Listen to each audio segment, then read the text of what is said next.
আসসালামু আলাইকুম প্রিয় বিনিয়োগকারী ভাই বোনেরা। আশা করি সকলে ভালো আছেন। লাস্ট ওয়ার্কিং ডেতে কিন্তু প্রায় ২৬ পয়েন্ট ইন্ডেক্স নেগেটিভ করেছে। অ্যাডভান্স হয়েছিল ১০২টি, ডিক্লাইন ২৩৪টি। যাই হোক, ভলিউমটা কিন্তু ১১০০ কোটি টাকা। ভলিউমটা কিছুটা কমে গেছে। আর যারা নতুন শুনতেছেন তারা অবশ্যই পেজটিকে ফলো দিয়ে রাখবেন, অবশ্যই ফলো। আর ভালো লাগলে লাইক করবেন, শেয়ার করবেন, আপনার অন্য ভাইকে দেখার সুযোগ করে দেবেন। দেখেন, স্টক মার্কেট হচ্ছে আপস এন্ড ডাউন, এটা একটা কমন চিত্র। আপস হবে, ডাউন হবে, ডাউন হবে, আপস হবে। তবে এ ধরনের সিচুয়েশনে খুব বেশি ছোটাছুটি করবেন না। খুব বেশি ছোটাছুটি করলে আপনার লুজার হওয়ার পসিবিলিটি অনেকাংশে বেড়ে যাবে। স্টক মার্কেটে আপনাকে ধৈর্য এবং সাহস দুইটাই আপনার থাকতে হবে, দুইটার পরিচয় দিতে হবে। তবে যত্রতত্র সাহস দেখালে আবার বিপদ। সাহসেরও একটা ক্যাটাগরি আছে, জায়গা আছে। সঠিক জায়গায় সাহস দেখাতে পারলে অবশ্যই আপনার সেটার আপনার জন্য ভালো ফল বয়ে নিয়ে আসবে। আর যদি আপনি অপ্রয়োজনীয় এবং যেখানে আপনার ক্ষতি হওয়ার পসিবিলিটি আছে সেখানে যদি সাহস দেখান, সেক্ষেত্রে আপনার ক্ষতি হওয়ার পসিবিলিটিটাই বেশি থাকবে। সেজন্য সঠিক জায়গায় বুঝে শুনে সঠিক কাজটা করতে হয়। যাই হোক, এখানে আপনার ধৈর্য ধরতে হবে, যেহেতু ইন্ডেক্সটা নেগেটিভ হয়েছে। তবে আগের মতো যে ডাউন ট্রেন্ড মার্কেট ছিল আমরা নির্বাচনের আগে দেখেছি, ও ধরনের কোনো কিছু হবে না। মার্কেট টুডে টুমোরো আরো উপরে যাবে, আরো ভালো করবে এবং সামনের দিনগুলোতে ডে বাই ডে আরো ভালো করবে। এবং সেক্ষেত্রে কিন্তু সবাই কম বেশি প্রফিট করতে পারবেন বলে আমার মনে হয়। যাই হোক, এখন একটি স্টক নিয়ে কথা বলবো, সেটা হচ্ছে নাভানা ফার্মা। এই ক্যাটাগরির একটি ফার্মাসিউটিক্যাল সেক্টরের একটি স্টক। টোটাল শেয়ার সংখ্যা হচ্ছে প্রায় ১১ কোটি। লাস্ট ২৫ সালে কিন্তু সে ১৪% ক্যাশ ডিভিডেন্ড দিয়েছিল। লাস্ট ওয়ার্কিং ডেতে তার ক্লোজিং প্রাইস ছিল ৭৫ টাকা ১০ পয়সা এবং ১ টাকা ৫০ পয়সা পজিটিভ করেছে। হাত বদল হয়েছে ২১ লাখ স্টক। বর্তমান পজিশনটা দেখতে পাচ্ছেন, বর্তমান পজিশনটা ভালো একটা পজিশন, ভালো একটা ক্যান্ডেল করেছে, ব্রেকআউট পজিশন। কোনো কিছুই 100% শিওর না।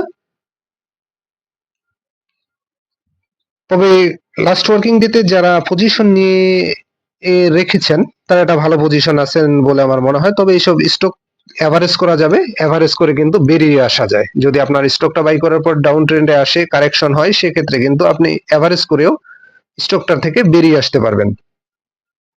ভালো একটা পজিশন। বর্তমান আরএসআই হচ্ছে ৬৭। হিস্টোগ্রামটা রেড থাকার পর হালকা এবং একটা কিন্তু আমরা দেখতে পাচ্ছি কিছুটা সবুজ, ছোট একটা ক্যান্ডেল করতেছে, সবুজ টাইপের। আশা করি এখান থেকে স্টকটা সামনে যাওয়ার একটা ভালো পসিবিলিটি আছে। স্টকটা সামনে যাওয়ার একটা ভালো পসিবিলিটি আছে বলে আমার মনে হয়। তবে আমি কাউকে বাইসেল নির্দেশ করি না, বাইসেল অবশ্যই নিজ দায়িত্ব করবেন। বর্তমান যে ক্যান্ডেলের পজিশন দেখতে পাচ্ছেন,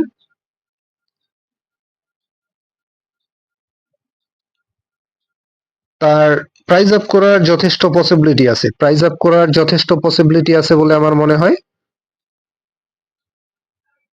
তবে যেহেতু একটা আপট্রেন্ডি পজিশনে আছে, যদি ইন্ডেক্সের উপর খেয়াল রেখে এবং প্রাইস যদি বেশি আপ হয়ে যায়, যদি প্রাইসটা বেশি আপ হয়ে যায়, সেক্ষেত্রে আপনাকে সতর্কতা অবলম্বন করতে হবে।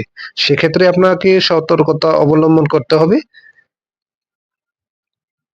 যদি যে প্রাইসটা আছে এর থেকে একটু বাড়ে, সেক্ষেত্রে যদি আপনি এন্ট্রি নিতে পারেন, তবে আপনি একটা ভালো পজিশনে থাকবেন, আপনার প্রফিট গেইন করার পসিবিলিটি আরো বেশি বেড়ে যাবে। আর যদি অতিরিক্ত ভলিউম এবং অতিরিক্ত প্রাইস আপ করে, সেক্ষেত্রে আপনার সাইড লাইনে থাকাটাই বুদ্ধিমানের কাজ এবং সতর্কতা অবলম্বন করাই বুদ্ধিমানের কাজ বলে আমার মনে হয়।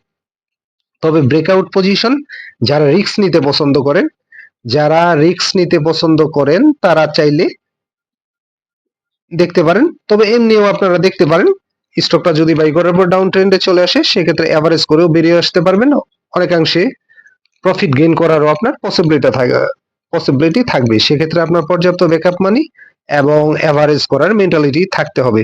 তবে পজিশন যে পজিশনে আছে, আমি বলবো একটা ভালো পজিশনে আছে।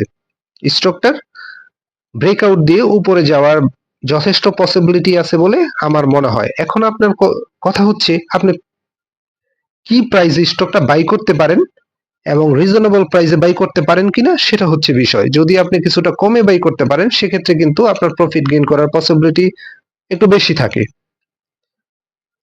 তবে খুব বেশি ছোটাছুটি করবেন না, খুব হুলস্থুল করলে দিন শেষে আপনি লুজার হবেন। বুঝে শুনে আপনার কাঙ্ক্ষিত প্ল্যানিং এর মধ্যে যদি কোনো স্টক পড়ে, আপনার প্ল্যানিং এর যে রেটটা আছে বাই রেট, সেই রেটটার মধ্যে যদি আপনি বাই করতে পারেন সেটা কিন্তু আপনার জন্য সবচাইতে বেটার। আর কোন স্টক যদি আপনার হাতের বাইরে চলে যায়, সেটা ওভার রেটেড হয়ে যায়, সেক্ষেত্রে ওইটা অ্যাভয়েড করাই বুদ্ধিমানের কাজ হবে। তবে এখন যে প্রাইজে আছে, আশা করি এটা ভালো প্রাইজে আছে।